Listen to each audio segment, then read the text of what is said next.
bayan, lungsod, distrito, Mga lalawigan. probinsya, oo. Ganun po lahat eh. So dito po sa issue ng PhilHealth na ito, di po ba, tinanggalan mo ng government subsidy ang PhilHealth. Ito yung bagong kaso na isinampa. Pero itong pinag-uusapan dito ay yung pong paglilipat ng sinasabing reserve fund. Iba ho ito eh, separate ito. May bagong petition din ngayon tungkol naman doon sa government subsidy. Ito po ang pinag-uusapan dito ay sinasabing excess sobrang pondo. Kahapon po Excess na hindi excess. Oo, kahapon po na klaro na eh. Diba? Kaya din hihingi tayo ng explainer mamaya dito para muli nating ipagdiinan na tayo po'y nabudol doon sa mga sinasabi ng PhilHealth na pinayagan naman ng ilang kongresista sa kanilang pagdinig at nagamit sila sa pagkukondisyon sa isipan ng iba na nag-aawak-awak ang pera ng PhilHealth. Hindi po. Hindi. Lumabas nga po ngayon sa hearing, di ba? Sa oral argument. Na ang PhilHealth po may negative ang kanila pong pananalapi.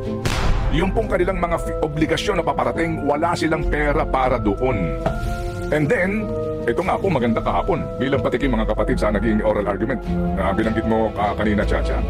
Anong sinasabi po ng isa sa mga maestrado na tayo kaya pag humarap ka dyan, baby girl, sa ganyang uri ng oral argument, eh dapat preparado ka nga harap kasi yung justice hindi ito para mga kongresista o mga senador na widow-widow lang. Di ba? Na stock knowledge lang ang bit-bit. Preparado po sila. Napakasimple po ng mga ng mga paglalatag ni Justice. No? Ang sinasabi niya, sandali lang, ano ba ang source ng pondo ng PhilHealth? Ano ba ito? Pinagpapaliwanag yung kanilang SVP. Yung pong direct contribution ng mga miyembro. O saan pa nanggagaling ang pera? Meron po kaming subsidy galing po sa PAGCOR at PCSO. Tama, meron po kami. Okay. Saan pa nanggagaling? Meron din po kaming pinanggagalingan na pera para po sa sin taxes. Yung sin taxes pa, paano ba yun? Yung pagbubuwis para saan ito? Nakalagay po yan sa UHC law. Saan pa nanggagaling? Meron din pong government subsidy. Ganon. So kung yan ang pinanggagalingan, para saan yung pera? Para po sa pondo po ng una, yung pong mga indirect members, contributors. Sino to? Indirect contributors. PWD, senior citizen, mga indigents, hindi kaya. Yung pala naman. Yung sin taxes, para saan yun? Yun din po ito. So yung bang sin taxes, ano ba yan? Special law ba yan? Oo, special law. Meron siyang special purpose? Oo, special. Anong purpose niya? Para sa PhilHealth. So nakalagay doon, special din ang provision para sa una, pagpapadami ng benepisyo. Pangalawa, para kung kakayanin na, dahil nga may pera ka na, babaan mong contribution. Di ba? Klaro-klaro. Sige. So, kung yan ay special na batas para sa special na adhikain, ba't mo naman gagamitin yan sa ibang bagay? Kung nanonood ka, nakikinig ka ron, sa cheese. Sabi nga ni boboto mo ba yun? Ha? Sa cheese. Elections ko. Checkmate. Makina eh. Hindi ba? Bulag ka na eh. Paano ka hihirit doon? Alam mo, kahapon, habang nakikinig ako, walang video oral argument nga po. May part dyan, nag-explain yung lagi natin kausap dito, Sir Albert Domingo.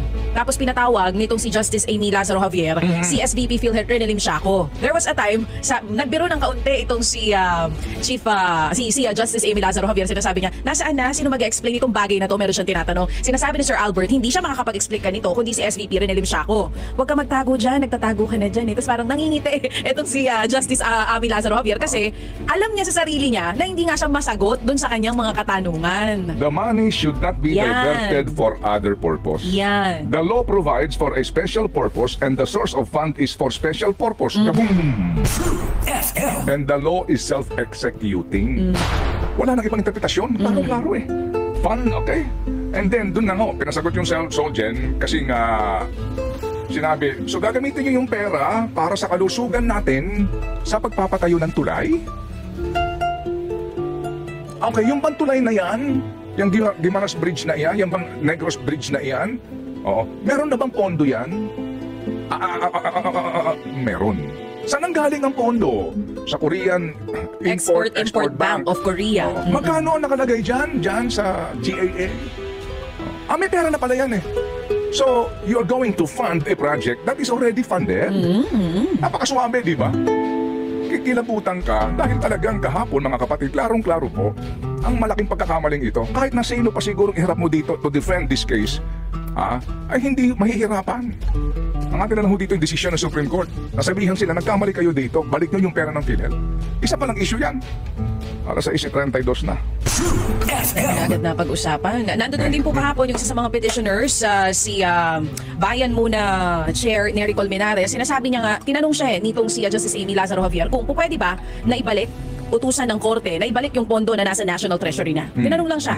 Simpleng sagot. Yun ang gusto ni Justice Amy Lazaro Javier. Sumagot si Sir Nery Colmenares, si attorney, ang sabi niya, pwede po. Pwede. So ibig sabihin, yung mga nakuha na talaga, pwedeng maibalik pa sa PhilHealth kung sakali mang magkakaroon na nga ng final decision ang Supreme Court dito. Saan nila dinala pera? Yan ang isa pa. That's the question. Where is the money? Yan yung sinasabi kahapon ni Justice, why is there an urgency to transfer the fund? Yun ang Ba't kayo sabi niya. nagmamadali? Ba't kayo nagmamadali kung may pondo na pala yan? Ba't kayo nagmamadali sa inyo ba? Saan? Sa National Road Maintenance? Ay, di ba meron tayong road user tax? May pondo eh. Mga kapatid, pag-uusapan natin to. Kikilabutan ka dito, sa kawalang iya. Maaga pa. Direk Joey, good morning sa iyo. Alam nyo ba, mga kapatid, no? Na sa Pilipinas po, ang isa sa pinakamahirap na problemang pangkalusugan ay yung mga biktima ng stroke. Okay? Meron pong mga ginawang pag-aaral, kung gaano po karaming Pilipino ang namamatay at yung po nahihirapan sa recovery. Heart attack, stroke. Stroke, ischemic, saka hemorrhagic. No? Iyan po pag-uusapan natin kasi lumalabas din ngayon, una, yung kawalan natin ng mga ospital na agad makakaresponde sa mga stroke. Huwag natin pagwalang bahala ito dahil ngayon may mga bata na stroke na. Ay, totoo yan. Di po ba? At yung ating mga nakakapanayam, yung mga magulang po ninyo, tayo ho mismo, hindi mo alam na pwede mangyari sa iyo yan. Ang tanong, kapag ba sinugod ka sa ospital, pupuntahan niyo pinakamalapit, meron ba doon pasilidad para ka ma-revive? At kung na-stroke ka na, gaano kahirap sa pamilyang Pilipino ang gastusin dito?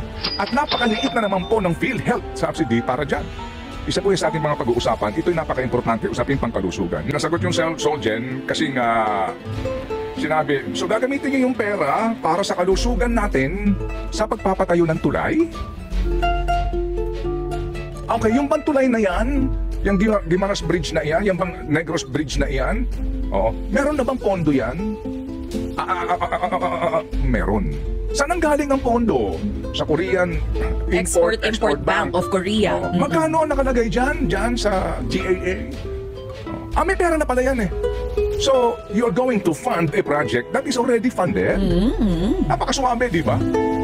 Kikilabutan ka dahil talagang kahapon, mga kapatid, klarong-klaro po ang malaking pagkakamaling ito. Kahit na sino pa siguro iharap mo dito to defend this case, ay hindi mahihirapan. Ang atin na lang ho dito yung desisyon ng Supreme Court. Nasabihan sila, nagkamali kayo dito, balik nyo yung pera ng PhilHealth.